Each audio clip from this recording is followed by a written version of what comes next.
존경하는 청주 시민 여러분, 안녕하십니까.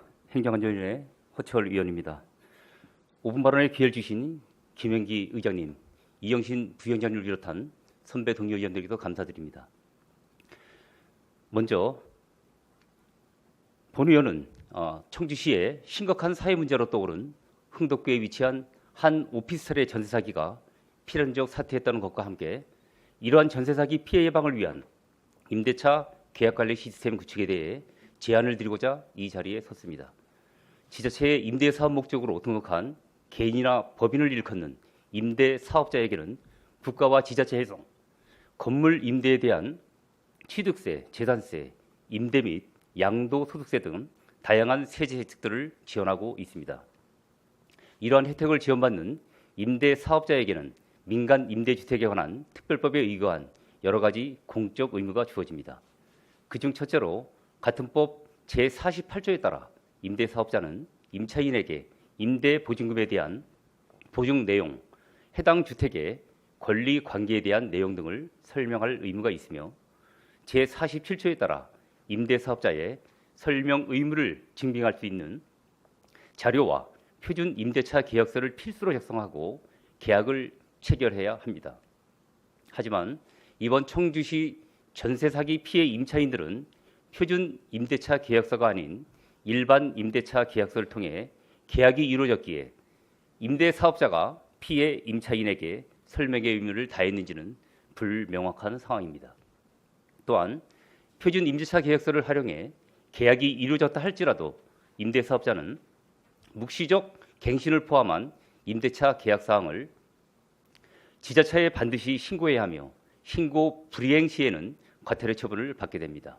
하지만 본 의원이 확인한 바에 따르면 임대사업자인 A 법인 측은 2021년 임대사업자 등록 이후 지금까지 약 3년이라는 시간 동안 단 한 건의 임대차 계약도 신고한 사실이 없었으며 이번 전세 사기 뉴스 보도 자료가 나간 후에 청주시는 상황을 뒤늦게 파악하여 A 법인 측의 신고 불이행에 따른 과태료를 부과할 예정이라고 답변을 받았습니다. 문제는 관련 부서인 공동주택과에서 임차인의 임대차 계약 신고 정보에 대한 조회 권한이 없기 때문에 이번 전세 사기를 당한 임차인들이 사전에 관할 행정복지센터에 임대차 계약을 신고했음에도 불구하고 관리 소관이 불분명하다는 청주시의 사전 대처가 늦었다는 점이 결국 이번 청주시 전세 사기 문제를 야기할 수밖에 없다고 생각되어집니다. 하여 본 의원은 청주시의 소관부서를 명확히 하여 임차인이 각 관할 행정복지센터에 신고한 임대 계약 사항을 부서에서 통합 관리할 수 있는 시스템을 구축할 것을 제안드립니다.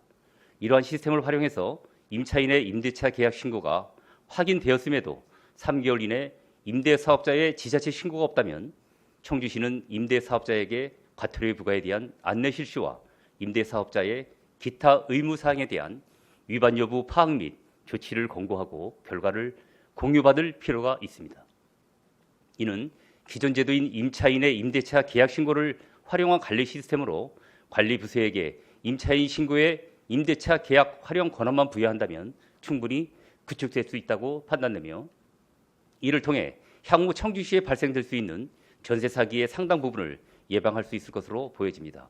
끝으로 지난 28일 전세 사기 특별법 개정안이 국회 본회의를 통과했습니다. 신설된 조항 중 제28조의 2는 지방자치단체장의 장이 전세 사기 피해 주택의 안전관리 및 감독 업무를 수행할 수 있다고 규정하고 있는데 이번 개정안 법령에 따라 청주시 전세 사기 피해자의 안전 확보와 피해 복구 방안에 대해서도 조속히 마련해 주시기 바랍니다. 근본 전세 사기 관련 세입자 대부분은 사회 초년생들입니다. 청년들의 꿈과 희망을 이뤘습니다. 그 꿈을 다시 찾을 수 있도록 청주시 모든 행정에 만전을 기해 주실 것을 당부드립니다. 이것으로 5분 발언을 마치겠습니다. 고맙습니다.